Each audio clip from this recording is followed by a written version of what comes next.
Could Erling Haaland defeat Dr. Doom? What's up, guys? It's Scooper69, and today we are answering the question Marvel is too afraid to answer. Could Prime Erling Haaland defeat Dr. Doom? Most people would immediately say no. Dr. Doom has magic, superhuman armor, energy blasts, force fields, an army of robots, and one of the greatest minds in the Marvel Universe. Erling Haaland is a soccer player, but those people are forgetting one extremely important fact. Erling Haaland is not a normal human being. This is a 6'4" Norwegian Viking who was apparently assembled underneath Manchester in a secret laboratory using the DNA of Thor, a racehorse, and a medieval battering ram. Dr. Doom may have fought the Avengers, but he has never defended a corner kick against Erling Haaland. Today we are going to prove that Haaland not only has a chance against Dr. Doom, but could genuinely destroy him under the correct conditions. First, we need to examine Haaland's physical abilities. Haaland is listed as a human being, but I have not seen enough evidence to confirm that. The average human runs normally. Haaland moves like a moose being launched from a cannon. He is nearly 6'4", weighs around 200 pounds, and can sprint at speeds that should not be possible for something shaped like a Scandinavian refrigerator. Once Haaland reaches full speed, he cannot be stopped. Defenders grab his shirt, throw their bodies into him, and attempt moves that would get them arrested outside a soccer stadium. Haaland simply continues forward. This tells us that Haaland possesses some form of passive invincibility while making a run toward goal. Dr. Doom could fire an energy blast directly at Haaland, but if Kevin De Bruyne has already played the ball through, Haaland is finishing that run. The laws of physics no longer apply. Now let's discuss strength. Dr. Doom's armor gives him superhuman power, but Haaland's legs are responsible for launching soccer balls at speeds normally associated with military weapons. A soccer ball weighs less than 1 pound. Haaland kicks it hard enough to make professional goalkeepers protect their faces and reconsider every decision that brought them to that moment. Now imagine Haaland wearing steel-toed soccer boots. One kick to Doom's armor could cause a vibration that travels through the metal, into Doom's skeleton, and possibly backward through his family bloodline. Dr. Doom would not simply feel the kick. His ancestors would feel it. Advantage Haaland. Next we have speed. Dr. Doom can fly, which seems like a massive advantage until you remember that flying automatically places him in an offside position. Haaland understands the defensive line. Dr. Doom does not. Haaland could simply wait until Doom flies past the final defender, raise his hand, and have the referee cancel Doom's entire attack. People will say, there is no referee in a fight. There will be once Haaland demands a VAR review. VR has stopped goals from some of the most powerful players on Earth.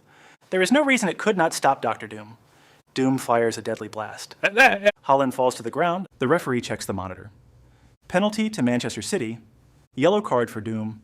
The fight has completely changed. Now we need to talk about intelligence. Obviously, Dr. Doom is a scientific genius. He has built time machines, advanced robots, dimensional technology, and armor capable of fighting superheroes. But Dr. Doom suffers from a serious weakness. He overcomplicates everything. Doom would spend 7 months constructing a machine, powered by dark magic, cosmic energy, and the screams of his enemies. Haaland would walk into the room and kick the machine's power cable out of the wall. Fight over. Dr. Doom has scientific intelligence. Haaland possesses something far more dangerous. Striker intelligence. Haaland does not need to understand how Doom's armor works. He only needs to know where Doom will be standing 3 seconds from now. Haaland can disappear between defenders and suddenly appear completely unmarked inside the box. Scientists describe this as positioning. That is clearly incorrect. Haaland is capable of short-distance teleportation whenever nobody is looking directly at him. Doom could scan the entire battlefield using his armor. 1 second later, Haaland would be standing behind him at the back post. No explanation, no sound, just Haaland. Now let's examine Dr. Doom's magic. Doom could cast spells, create illusions, teleport, or trap Haaland in another dimension. But Norway has produced Vikings who crossed freezing oceans without GPS, modern medicine, or a single Manchester City nutritionist. Sending Haaland into another dimension would not stop him. It would give him more space to make a run. Doom opens a portal to the dark dimension and throws Haaland inside. 5 minutes later, a cross comes through the same portal. Haaland heads it back into reality at 90 miles per hour. Goal. Dr. Doom stands there completely confused while Haaland performs his meditation celebration in another universe. Doom's magic has failed. Dr. Doom also has an army of robotic duplicates called Doombots. Normally, this would overwhelm a human opponent, but Haaland regularly plays against teams putting 11 men behind the ball. Adding more defenders does not scare him. Doom sends 100 Doombots into the penalty area. Haaland sees 100 additional objects he can bounce the ball off. He shoots. The ball ricochets off one Doombot, then another, then 17 more before hitting Doom directly in the face. The goal is recorded as a Dr. Doom own goal. Haaland does not even receive credit, he still celebrates. Now let's imagine the actual battle. Dr. Doom arrives at the Etihad Stadium. He descends from the sky surrounded by lightning, robots, and dark magical energy. He announces that Manchester now belongs to Latveria. Haaland walks onto the field eating an entire raw salmon. No knife, no fork. Just the salmon. Doom tells Haaland to kneel. Haaland responds with one word. Why? This immediately destroys Doom mentally. Dr. Doom is used to heroes giving dramatic speeches about courage and justice. He is not prepared for a Norwegian man who speaks 6 words per interview and appears completely unaware of fear. Doom fires an energy blast. Haaland controls it with his chest.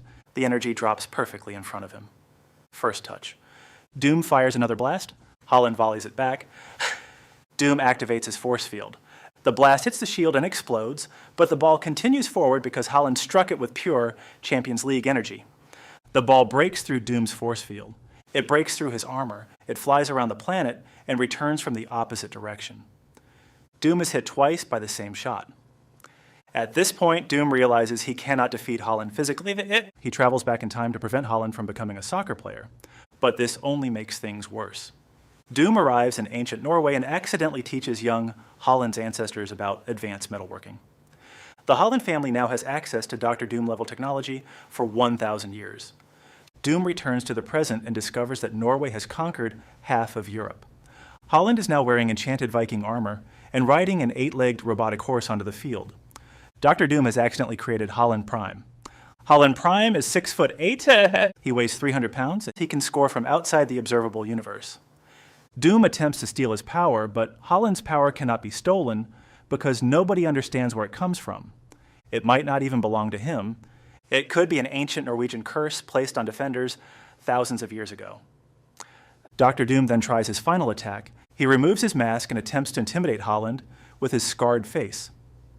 Haaland stares at him. Haaland has played away at Liverpool. He has seen worse. Doom charges forward. Haaland takes one step back. Kevin De Bruyne appears in the clouds like an angel and delivers the greatest cross in human history. The ball travels through time, space, and 3 separate Marvel timelines. Haaland leaps into the air. For a moment, the entire universe goes silent. Galactus stops eating. Thanos puts down the Infinity Gauntlet. The Watcher actually interferes because he needs a closer view. Haaland hits the ball.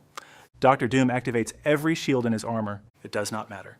The impact removes Doom from the Marvel Universe and transfers his movie rights to Manchester City. The referee points toward the center circle. Goal. Haaland wins.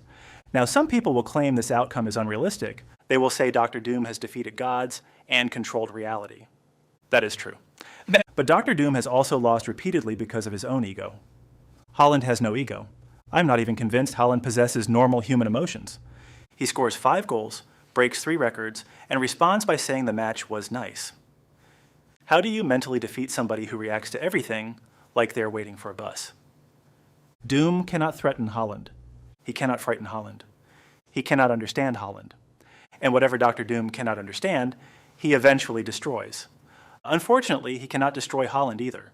The final result is obvious. Dr. Doom has the advantage in magic, technology, intelligence, armor, weapons, experience, and nearly every measurable category. Erling Haaland has height, Viking genetics, striker movement, Norwegian weather resistance, Kevin De Bruyne, and the ability to turn completely invisible inside the penalty area. Therefore, Haaland wins. Not easily. Dr. Doom would probably control most of the fight. He might even appear to defeat Haaland several times. But in the 93rd minute, while Doom is celebrating and explaining how victory was inevitable, Haaland would appear behind him completely unmarked. 1 touch, 1 shot. Top corner. Dr. Doom defeated. Haaland meditation celebration. Final score, Haaland 1, Latveria 0. Thank you guys for watching. It's been Scooper69. Let me know who Holland should fight next. Thanos, Darkseid, Galactus, or the entire United States military. Make sure to like, subscribe, and remember, you can have magic, armor, time travel, and control over reality. But none of that matters when Kevin De Bruyne puts the ball into the box.